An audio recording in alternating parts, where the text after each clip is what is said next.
Our ASH 2015 coverage continues in Orlando. I'm Thomas Baldrick, joined by Dr. Robert Hills from Cardiff University in the UK.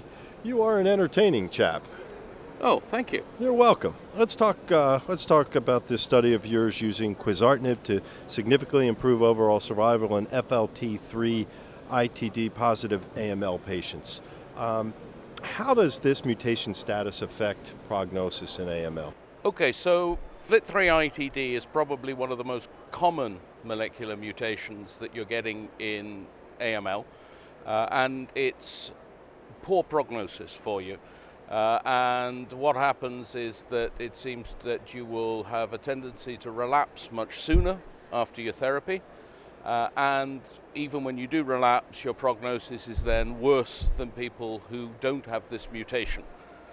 There are sort of other areas with it. There are things like the amount of mutations, or the allelic ratio we call it, the level of the mutation in your system, and again, if you've got that to a high level, that's even worse for you as well. So it's not a good thing, but it is something that we are able to look at targeting.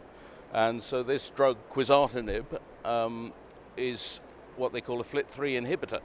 And so it's actually aiming to sort of target the FLT3 and improve the outcomes in these patients. So what did you do in the study with this drug? Okay, so this study is looking at the results of a phase 2 study, which was called the AC220-002 study, which has been run in the past. But because it's a phase 2 study, there's no comparator group in there. All you get is the results from one group of patients who've been treated with this. And these are patients who have failed therapy twice, or they have failed after having had a stem cell transplantation as well. So that's fine, and they come up with a pretty good remission rate. They've got a 40% remission rate. They've got a median survival there of about 6 months.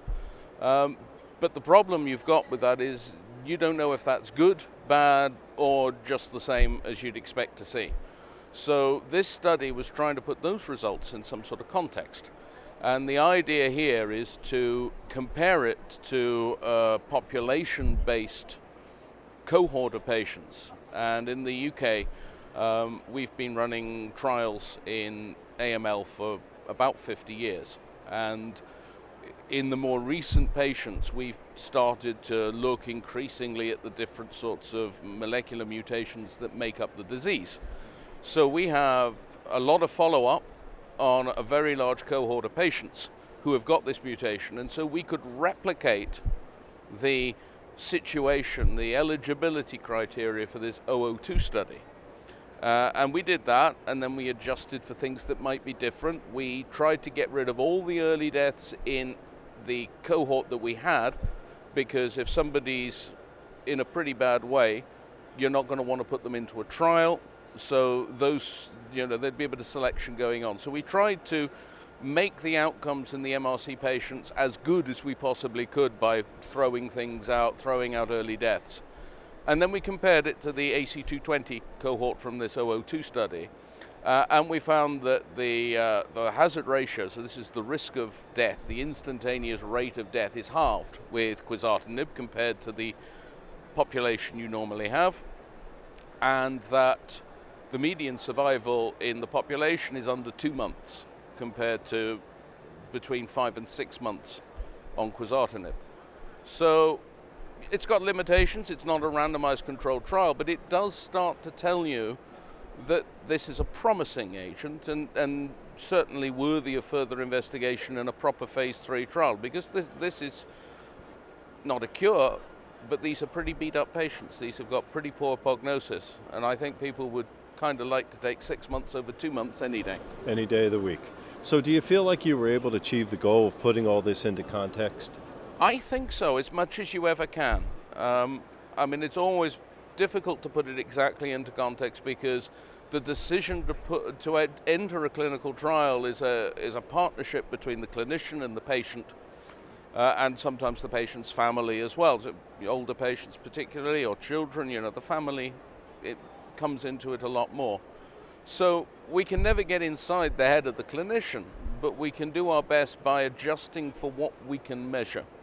So you know, it's not slam dunk, irrefutable proof that this is the next best thing, but it tells you that actually this is a player. And of course now this is moving forward into phase 3 trials. So they've got a Quantum R trial, which is a proper randomized trial in exactly this population, this second failure population, and that's about halfway through recruitment. So that's a company-sponsored trial. And I know that in the UK, for example, the MRC, National Cancer Research Institute AML Trials Group, we're looking at Quizartinib in 2 settings, in the older patient, in upfront therapy. So this is both in people who are unfit for intensive chemotherapy, but also as an add-on to standard intensive chemotherapy. So we're going to look at it there, and the company are looking at it in the setting that we looked at in the poster here. Well, we wish you the best of luck with it. Thank you. Thank you very much. Cheers. Thank you.